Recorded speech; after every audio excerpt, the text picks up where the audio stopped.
भोपाल में कांग्रेस प्रत्याशियों के साथ पीसीसी चीफ कमलनाथ की बैठक खत्म हो गई है। कमलनाथ ने हार की समीक्षा की और इस दौरान दिग्विजय सिंह भी मौजूद रहे। प्रत्याशियों से 1-to-1 चर्चा हुई है और क्या वजह रही हार की, इसकी आज समीक्षा की गई है और माना जा रहा है कि आने वाले दिनों में कांग्रेस कुछ कड़े कदम भी उठा सकती है। कांग्रेस प्रत्याशियों की बैठक अब से थोड़ी देर पहले खत्म हुई है।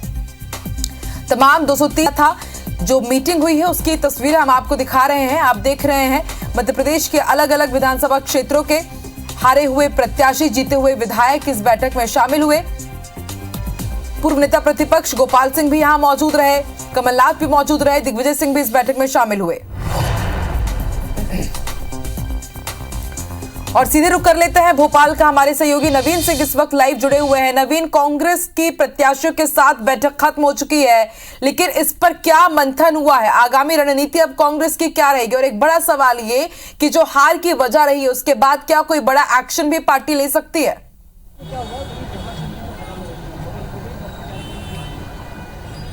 देखिए, बिल्कुल मध्य प्रदेश कांग्रेस को उम्मीद नहीं थी कि इस तरीके के नतीजे आएंगे। खुद राहुल गांधी ये कह के गए थे कि मध्य प्रदेश में 150 सीटों के साथ कांग्रेस सरकार बनाने जा रही है। कांग्रेस की तमाम जो इंटरनल सर्वे रिपोर्ट्स थी उसमें भी ये साफ तौर पर इस बात का जिक्र हो रहा था कि मध्य प्रदेश में कांग्रेस किसी भी सूरत में सरकार बनाएगी। लेकिन अनचाही हार हुई और इतने बुरी तरीके से हार हुई कि कांग्रेस उसको लेकर मंथन कर रही है। आज भी अब से कुछ देर पहले ही मध्य प्रदेश कांग्रेस अध्यक्ष कमलनाथ और दिग्विजय सिंह ने तमाम सभी 230 प्रत्याशियों को तलब किया था। उनके साथ बैठक हुई है, बातचीत हुई है और हार के कारणों की समीक्षा हुई है।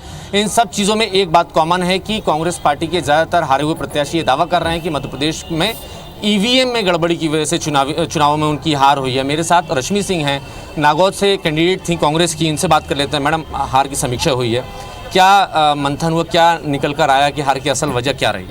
देखिए, जैसा कि हम सभी मध्य प्रदेश में जानते हैं कि 2018 की तुलना में आदरणीय कमलनाथ जी के नेतृत्व में 2023 में कांग्रेस पार्टी की लहर दुगनी थी, लेकिन परिणाम उसका विपरीत मिला, जिसका हम लोग भली भांति कारण भी जानते हैं।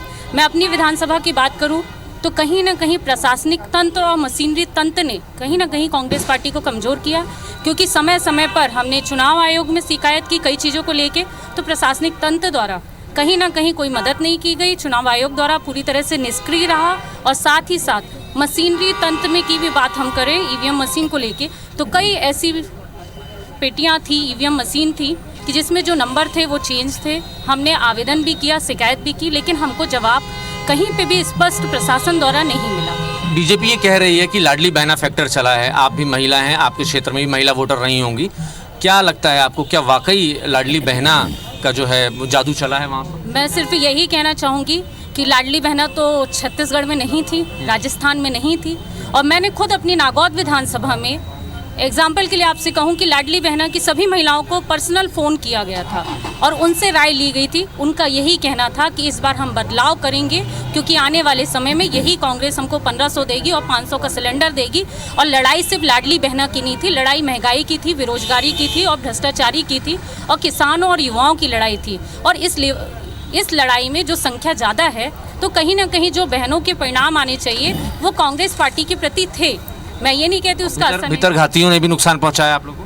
बिल्कुल, हम मानते हैं कहीं ना कहीं जो संगठन और जो कहीं ना कहीं बगावत का कुछ असर दिखा है, लेकिन फिर भी कांग्रेस पार्टी की जो लहर थी वो बगावत कहीं ना कहीं उतना नहीं हो पाई। लेकिन जो हमको प्रशासनिक तंत्र द्वारा और मशीनरी तंत्र द्वारा जो हमको अपेक्षाएं थी वो कहीं ना कहीं चुनाव आयोग द्वारा स्पष्ट नहीं रही। जाहिर है ईवीएम को लेकर कांग्रेस सवाल खड़े करे। दिग्विजय सिंह ने भी ट्वीट किया। दिग्विजय सिंह ने भी कहा है कि पोस्टल बैलेट में कांग्रेस जहां तक जीती है, लगभग 197 सीटों पर कांग्रेस जीत दर्ज की है, लेकिन ईवीएम में आने के बाद, जब ईवीएम में पोलिंग हुई है, तब से कांग्रेस वहां हार गई। तो ये सारे सवाल कांग्रेस ने खड़े किए हैं। दिल्ली जाने की भी तैयारी है, दिल्ली में भी इस पर चर्चा होनी है।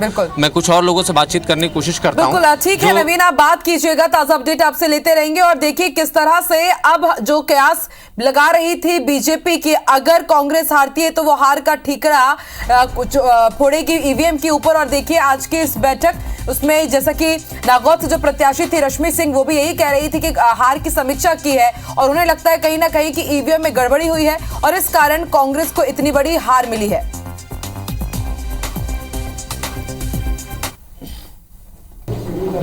अब वीवीपैट आई है, तब 7 सेकंड के लिए दिखता है,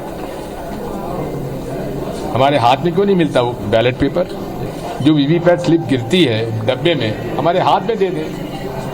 तो हम मूल बात यह है कि जिस मशीन में चिप लगी है वो हैक होने की संभावना उसमें रहती है। दिग्विजय सिंह को ईवीएम पर भरोसा नहीं है।